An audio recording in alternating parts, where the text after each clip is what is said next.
기도하겠습니다. 하나님 아버지, 오늘 말씀을 통해 제게 말씀하시려는 주님의 음성을 듣도록 성령 하나님 도와주시옵소서. 예수님 이름으로 기도합니다. 오늘 묵상할 말씀은 사도행전 13장 42절로 52절 말씀입니다. 우리는 지금 사도행전 13장부터 시작되는 사도 바울의 3차에 걸친 바울의 전도 여행을 묵상하고 있습니다. 그동안 묵상했던 12장까지 이야기는 예루살렘 교회의 이야기였지요.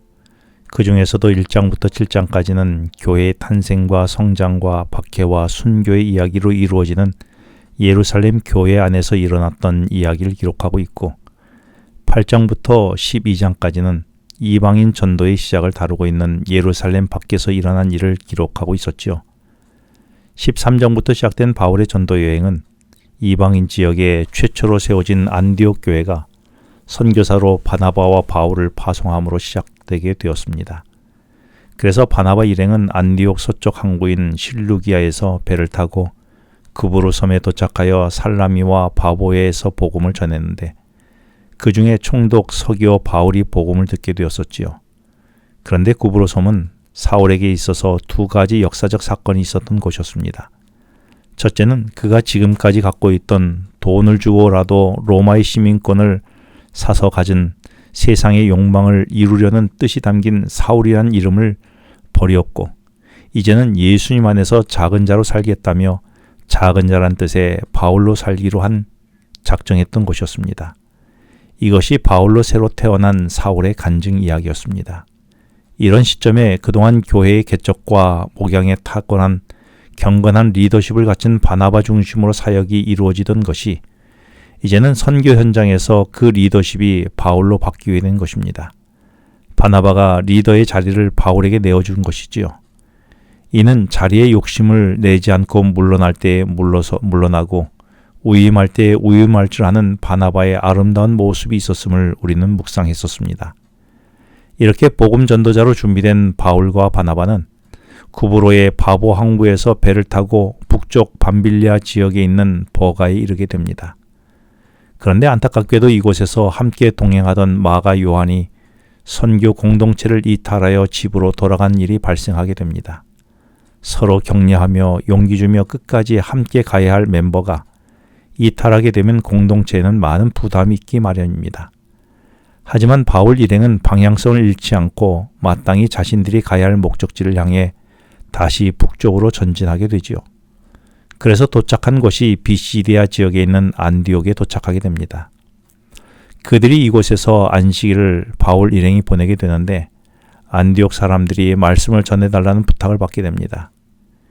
바울은 이때를 놓칠 수가 없었습니다. 그래서 이곳에서 바울은 복음을 전하게 되었는데, 이것이 우리가 사도행전을 묵상하기 시작한 때로부터 지난 시간까지 묵상했던 내용이었습니다. 바울로부터 말씀을 들은 백성들은 회당을 빠져나가며 바울 일행에게 42절에서 그들이 나갈 새에 사람들이 청하되 다음 안식일에도 이 말씀을 하라는 요청을 받게 됩니다.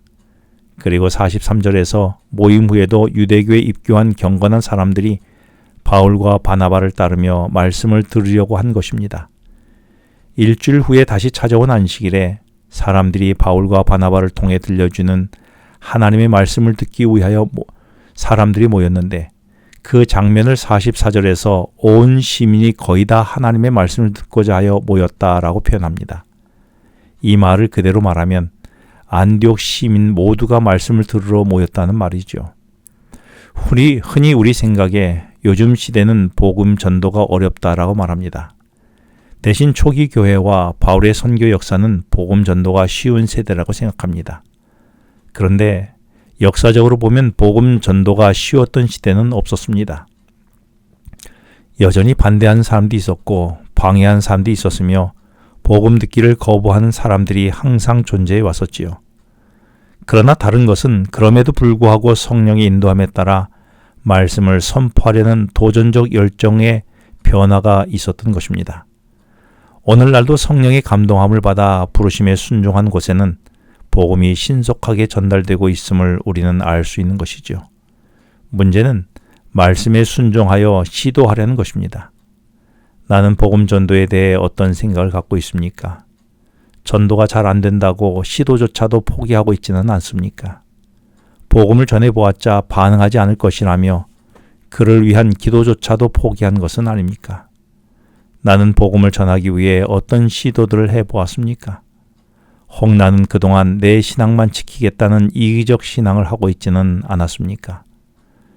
바울 일행이 복음을 전한 결과 48절에서 이방인들이 듣고 기뻐하여 하나님의 말씀을 찬송했다라고 했으며 49절에서는 주의 말씀이 그 지방에 두루 퍼졌다라고 했습니다.